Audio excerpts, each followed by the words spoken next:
Hey everyone, welcome back. Today we're diving into a super handy skill that can make collaborating with your team a breeze: how to share a Power BI report directly in Microsoft Teams. If you've ever wondered how to get your Power BI reports quickly in front of your colleagues, or you're tired of dealing with endless email attachments, stick around.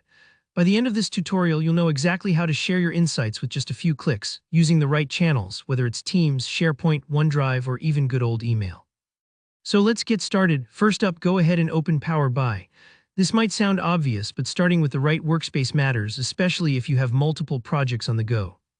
Make sure you're logged in with your work account, as this will ensure you have access to all your usual files and sharing options.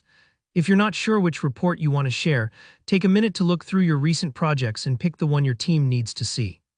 Once you're inside Power BI, navigate to your specific project and open the report you want to distribute.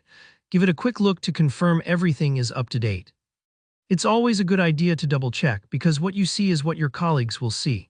If you notice any missing data or the visuals aren't quite right, take a moment to tidy things up. Trust me, it's worth doing before sharing. When you're ready, head up to the top right corner of the screen and hit the Share button. This is the main gateway to distributing your report. Power BI makes it pretty intuitive, but let's pause here. When you click Share, you'll see a few different options. The first and simplest is to copy the direct link to your report. This link acts sort of like a backstage pass. Anyone with the link and proper permission can view your report instantly.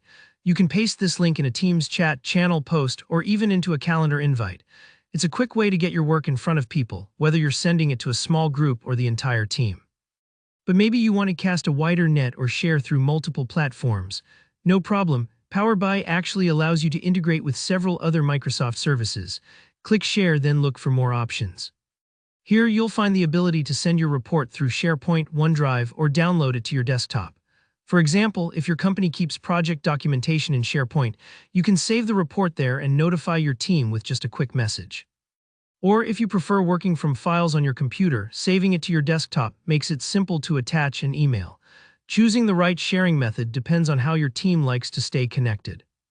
Maybe you communicate mostly in Teams, just drop that link straight into your group chat. If you're using email for official records, attaching the file works well. Don't worry if you're not sure which option is best. You can experiment a bit, and Power BI makes it easy to undo or adjust your sharing choices later. And that's it. As you can see, Power BI has made sharing reports super straightforward, so you spend less time wrestling with file transfers and more time focusing on what matters: your data and your insights. If you found this tutorial helpful, please hit the like button below, and if you have any questions or run into roadblocks, just drop a comment. I'll do my best to help out. And of course, don't forget to subscribe for more easy-to-follow tech tutorials. Thanks for watching and happy sharing.